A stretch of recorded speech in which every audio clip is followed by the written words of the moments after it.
네, 더불어민주당 일제 침략 경제 침략 대책특별위원회 간사 오기형입니다. 오늘 간단한 브리핑 드리겠습니다. 오늘 긴급 자담회를 하기로 했습니다. 특위 차원에서 오후 2시에 의원회 간 제3간담회실에서 국내 소재, 부품, 장비 산업 육성 등 입법 지원에 관한 긴급 자담회를 개최할 예정입니다. 이 자담회는 통상산업자원부, 중소벤처기업부, 과학기술정보통신부, 중소기업중앙회, 산업연구원 등의 실무자 관계자들이 함께 참여해서 필요한 의견들을 개진하고 또 현황 파악하고 입법 과제에 대해서 의견을 좀 취합할 예정입니다. 이후에 가능한 빠른 시일 내에 부품, 소재, 장비 산업 육성을 위한 법률안을 발의할 예정입니다. 다음으로 대한민국 국민을 우롱하는 이율배반적인 일본의 태도에 대해서 규탄을 합니다. 일본이 대화는 거절하고 대한민국을 못 믿으니 무역 규제 조치도 계속 진행할 예정인데, 다른 한편으로 지방 단체 간의 교류도 별도로 진행해야 한다느니 지소미아도 그대로 유지해야 한다느니 이런 주장을 합니다. 이는 이율배반이고 대한민국을 우롱하는 태도입니다. 송임모 산업통상자원부 장관이 밝힌 바와 같이 이미 6차례에 걸쳐서 대화를 제안했지만 일본 경제산업성은 모두 회피하거나 거절하였습니다.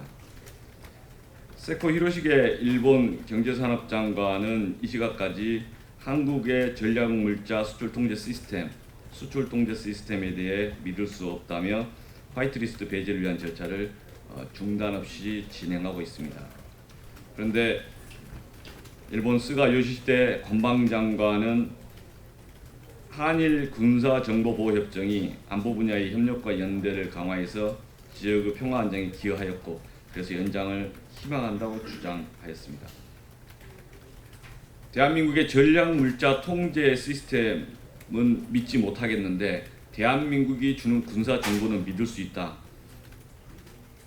이런 모순된 주장을 하고 있는 것입니다.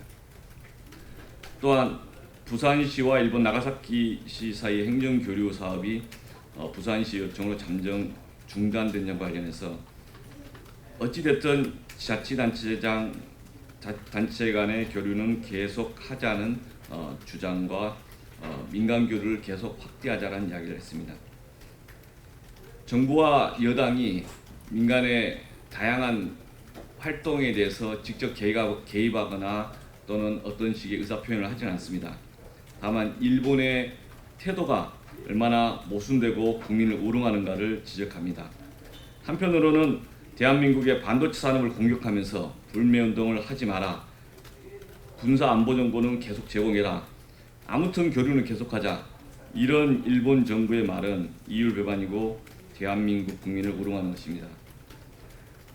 일본 아베 정부가 대한민국과 대한민국 국민을 우습게 보지 않는다면 지금이라도 무역 규제 조치를 바로 중단해야 합니다.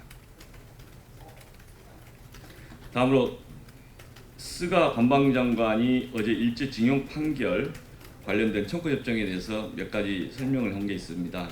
그 당시에 청구협정과 관련해서 징용 판결에 관한 것들이 다 해결됐다 이야기를 하는데 여러 가지 용어의 혼란 내지는 오해가 있는 것 같습니다.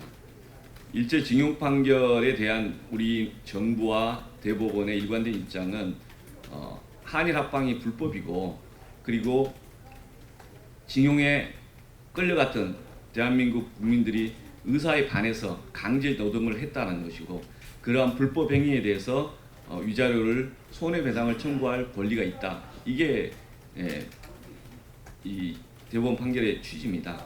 그리고 이러한 불법 행위한 손해배상 청구권은 청구협정의 논의 대상에 포함되지 아니하였다. 그리고 그건 개별적 청구는 존속한다. 이런 입장입니다. 그런데 어제 이야기한 중에 관련 금액을 변제했다 또는 보상했다, 이 용어가 다 다르다는 걸 좀 지적합니다. 변제라고 하는 것은 채무가 있는데 갚을 금액을 지급했다. 이걸 변제라고 합니다.